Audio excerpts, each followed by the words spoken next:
नमस्कार साथियों, आपका स्वागत है हमारे YouTube चैनल शिक्षा सेवा। हमारा SCRT का सीरीज चल रहा है सक्षमता और बीपीएससी शिक्षक बहाली को ध्यान में रखकर, और इसी सिलसिले में आज हम देखेंगे पर्यावरण और हम क्लास 5 के पर्यावरण और हम में टोटल 21 चैप्टर है, और जो शुरू होता है पटना से नाथुला की यात्रा। तो इस 21 चैप्टर में जो भी इम्पोर्टेंट क्वेश्चन है, जो परीक्षा की दृष्टि से काफ़ी उपयोगी है, बहुत महत्वपूर्ण क्वेश्चन है, उन सारे क्वेश्चन को हम पूरे पर्यावरण के इस 21 चैप्टर को एक ही वीडियो में लिए हैं। तो ध्यान से देखिए, ये वीडियो बहुत मज़ेदार होने वाला है और बहुत उपयोगी भी साबित होगा। तो चलते हैं सीधे प्रश्न पर। सिक्किम की राजधानी कहाँ है? पटना में, मसूरी में, पटना में नहीं, मसूरी में नहीं, नैनीताल में नहीं। सिक्किम की राजधानी है गंगटोक। इसका राइट आंसर है गंगटोक। दार्जिलिंग कहाँ स्थित है? उत्तराखंड में, सिक्किम में, राजस्थान में, पश्चिम बंगाल। पटना से नाथुला की जो यात्रा है उसी चैप्टर में दार्जिलिंग के बारे में बताया गया है, गंगटोक के बारे में बताया गया है। तो उसी का हम लोग प्रश्न देख रहे हैं। दार्जिलिंग कहाँ स्थित है? उत्तराखंड में, सिक्किम में, राजस्थान में, पश्चिम बंगाल। दार्जिलिंग जो है पश्चिम बंगाल में स्थित है। दार्जिलिंग में पश्चिम बंगाल में स्थित है। दार्जिलिंग में बहुत कुछ देखने लायक है, जिसमें नेचुरल हिस्ट्री म्यूजियम है। दार्जिलिंग में है नेचुरल हिस्ट्री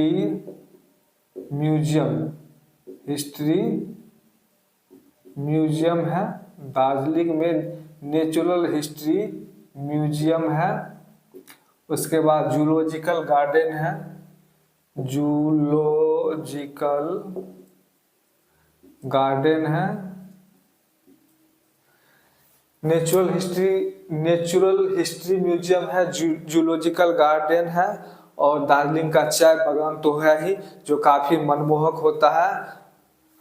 उसके बाद हम नेक्स्ट क्वेश्चन पर चलते हैं। तेनसिंग नोर्गे का जन्म कहाँ हुआ था? तिब्बत में, नेपाल में, भारत में, चीन में। तेनसिंग नोर्गे जो था, जिसका जन्म तिब्बत में हुआ था। तेनसिंग नोर्गे का जन्म कहाँ हुआ था? तिब्बत में, लेकिन उसका नेपाल में बचपन बीता नेपाल में, और बाद में वह भारत के मूल निवासी हो गए। अब तेनसिंग नोर्गे से संबंधित कुछ फैक्ट हैं जो आपके लिए जानना जरूरी है। तेनसिंग नोर्गे 1953 ईस्वी में, तेनसिंग नोर्गे 1953 में एवरेस्ट फतह किया, यानी एवरेस्ट की चढ़ाई पार की। तेनसिंग नोर्गे ने 1953 में एवरेस्ट पर चढ़ाई की। एवरेस्ट जिसकी ऊंचाई 8848 मीटर है। एवरेस्ट की ऊंचाई कितना है? 8848 मीटर। तेनसिंग ने एवरेस्ट पर कब फतह की? 1953 ईस्वी में। और बिहार की भी एक लड़की श्रीमती निरुपमा अग्रवाल, बिहार की एक लड़की श्रीमती निरुपमा अग्रवाल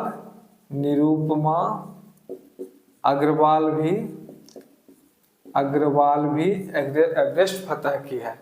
तो तेनसिंग नोर्गे का जन्म कहाँ हुआ था? तिब्बत में। बचपन कहाँ बीता? नेपाल में। बाद में वो भारत में बस गए। 1953 में उन्होंने नेपाल एवरेस्ट की चढ़ाई पार की। एवरेस्ट जिसकी ऊंचाई 8848 मीटर है, और बिहार की एक लड़की निरुपमा अग्रवाल भी एवरेस्ट की चढ़ाई पार की है। चलिए नेक्स्ट क्वेश्चन की ओर। गंगटोक समुद्र तल से कितनी ऊंचाई पर है? गंगटोक 2000 फीट नहीं, 4000 फीट नहीं, 5000 फीट नहीं। गंगटोक समुद्र तल से 6000 फीट की ऊंचाई है। फिर देखते हैं नेक्स्ट क्वेश्चन। हमारा अगला प्रश्न है, नाथुला का रास्ता प्राचीन काल में किस नाम से जाना जाता है? मोस्ट इंपोर्टेंट क्वेश्चन है, भिभियाय है। ये काफी महत्वपूर्ण क्वेश्चन है, कई एग्जाम में भी पूछ चुका है। नाथुला का रास्ता प्राचीन काल में किस नाम से जाना जाता था? ऊपरी मार्ग से नहीं, पहाड़ी मार्ग से नहीं, इसका नाम सिल्क रूट था। इसका नाम। नाथुला का रास्ता प्राचीन काल में सिल्क रूट के नाम से जाना जाता है। हमारा अगला क्वेश्चन है, गत्का किस धर्म से जुड़ा है? मुस्लिम धर्म से नहीं, ईसाई धर्म से नहीं, हिंदू धर्म से नहीं, सिख धर्म से। गत्का जो है सिख धर्म से जुड़ा हुआ है। गत्का एक मार्शल आर्ट है। सिख गुरुओं ने गत्का का उपयोग आत्मरक्षा के लिए किया था, और अब सिख समुदाय के लोग गुरु गोविंद सिंह के जयंती पे गत्का को खेलते हैं। निम्न में से किसका बीज फटकर या चटककर बिखरता है? निम्न में से किसका बीज फटकर या चटकर बिखरता है? गेंदा का नहीं, अमरूद का नहीं, कपास का नहीं, हरसिंगार का बीज। राइट आंसर होगा हरसिंगार। हरसिंगार का बीज चटककर बिखरता है। ये जो भी क्वेश्चन है पर्यावरण और हम क्लास 5 से लिया गया है। छोटा छोटा चैप्टर है, इसीलिए प्रत्येक चैप्टर से जितना ही प्रश्न बन पाता है इम्पोर्टेंट है, उस सारे प्रश्नों को हमने इस वीडियो में लिया है। ये वीडियो जरूर आपके लिए फायदेमंद साबित होगा। अंत तक देखिए, धैर्य से देखिए। अगला प्रश्न, निम्नलिखित में किसका बीज पशुओं से चिपककर एक स्थान से दूसरे स्थान पर जाता है? हरसिंगार का नहीं, कपास का नहीं। कपास का बीज हवा में तैर के एक स्थान से दूसरे स्थान पर जाता है। कपास का बीज तैरकर नहीं, उड़कर एक स्थान से दूसरे स्थान पे जाता है। हरसिंगार का बीज चटककर बिखरता है और हवा के माध्यम से या पशु के द्वारा, पक्षी के द्वारा एक स्थान से दूसरे स्थान तक जाता है। गोखरू का बीज जो होता है उसमें छोटा छोटा कांट होता है जो पशुओं के शरीर में चिपक कर एक स्थान से दूसरे स्थान जाता है। तो इसका राइट आंसर होगा गोखरू का बीज। चलिए हम अगले प्रश्न पे चलते हैं। हमारा अगला प्रश्न है, चलिए एससीईआरटी का ये अगला क्वेश्चन देखते हैं। संसार का प्रथम आवासीय विद्यालय कौन था? संसार का प्रथम आवासीय विद्यालय पाटलिपुत्र नहीं था, उदंतपुरी नहीं था, विक्रमशिला नहीं था। राइट आंसर होगा नालंदा। संसार का प्रथम आवासीय विद्यालय नालंदा था। इसे कुमार गुप्त ने बनाया था। कुमार गुप्त ने बनाया था। कब बनाया था? तो 5वीं शताब्दी में। 5वीं शताब्दी में इसे कुमार गुप्त ने बनाया था। दूसरा क्वेश्चन देखते हैं। नालंदा विश्वविद्यालय का पुस्तकालय क्षेत्र, काफी इंपॉर्टेंट क्वेश्चन है, VVI है, इसे आप VVI के श्रेणी में रख सकते हैं। नालंदा विश्वविद्यालय का पुस्तकालय क्षेत्र कहलाता है धर्मगंज। रत्नरंजक नहीं, रत्न सागर नहीं, रत्न नदी नहीं। इसका राइट आंसर होगा धर्मगंज। नालंदा विश्वविद्यालय का पुस्तकालय का जो क्षेत्र था वो धर्मगंज कहलाता था। सिखों के सबसे अंतिम गुरु का जन्म कहाँ हुआ था? बोध गया, पंजाब, पटना साहिब, राजगीर। इसका राइट आंसर होगा पटना साहिब। सिखों के अंतिम गुरु का जन्म पटना साहिब में हुआ था। कौन था अंतिम गुरु? गुरु गोविंद सिंह। सिखों का अंतिम गुरु गुरु गोविंद सिंह जो सिखों के अंतिम गुरु थे और इसका जन्म पटना साहिब में हुआ था। देखते हैं नेक्स्ट क्वेश्चन।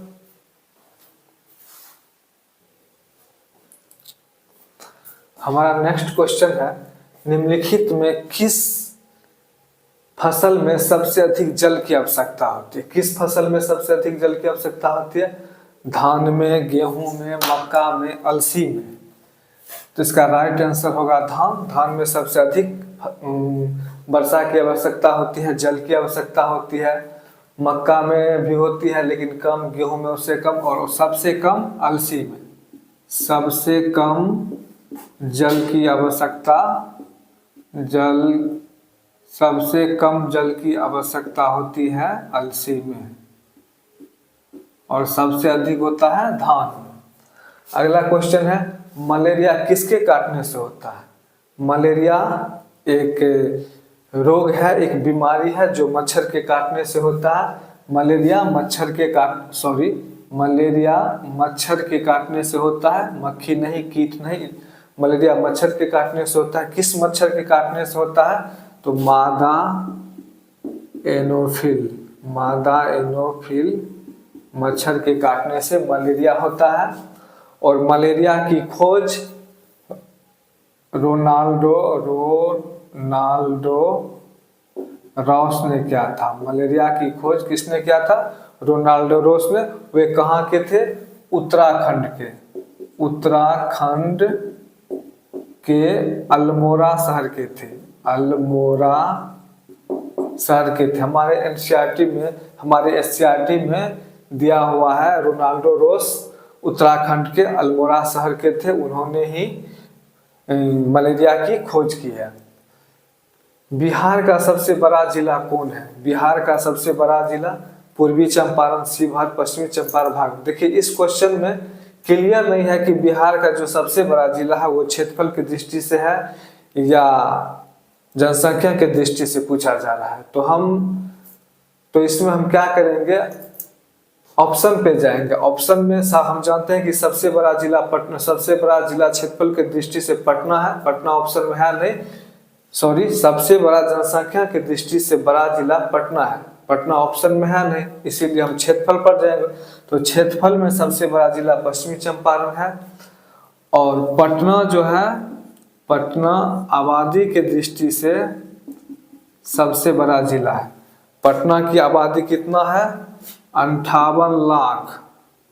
पटना की आबादी 58 लाख 38,465। पटना की वर्तमान आबादी 58,38,465 है। और सबसे छोटा जिला जो है शिवहर है, सबसे छोटा जिला शिवहर है। अगला प्रश्न देखते हैं, बरसात में लगाई जाने वाली फसलें, खरीफ फसल, रबी फसल, जायद फसल।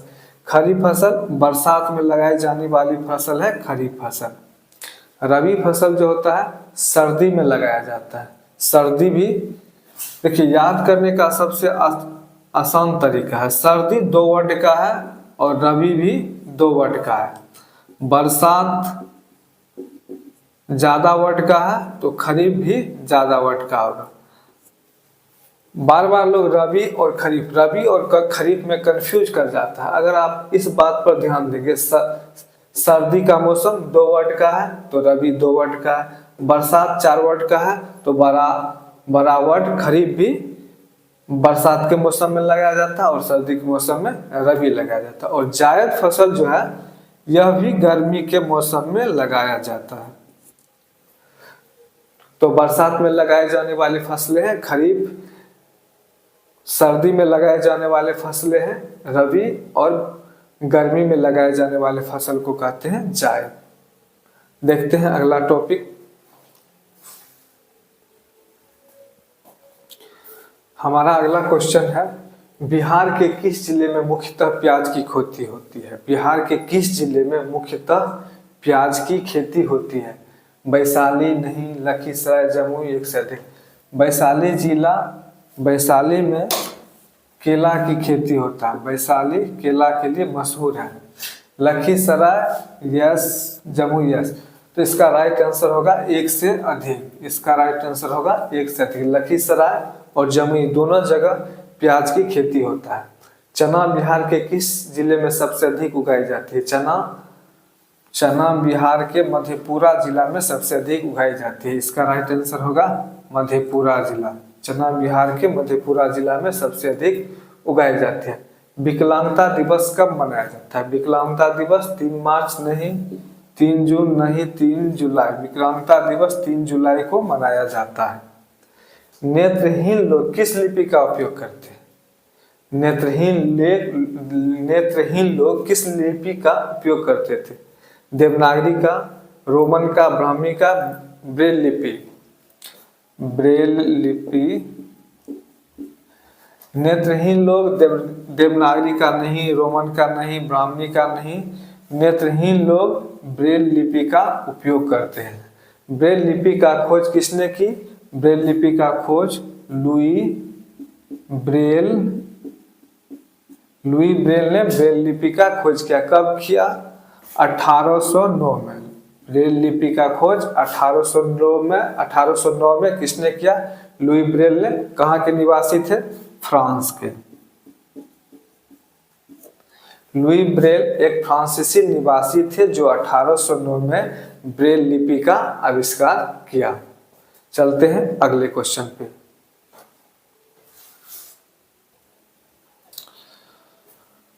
हमारा अगला प्रश्न है, पृथ्वी का कितना प्रतिशत भाग जल से घिरा होता है। यह प्रश्न कई बार एग्जाम में आ चुका है। पृथ्वी का कितना प्रतिशत भाग जल से घिरा होता है। 71, 72, 74, 78। इसका राइट आंसर होगा 71%। इसका राइट आंसर है 71%।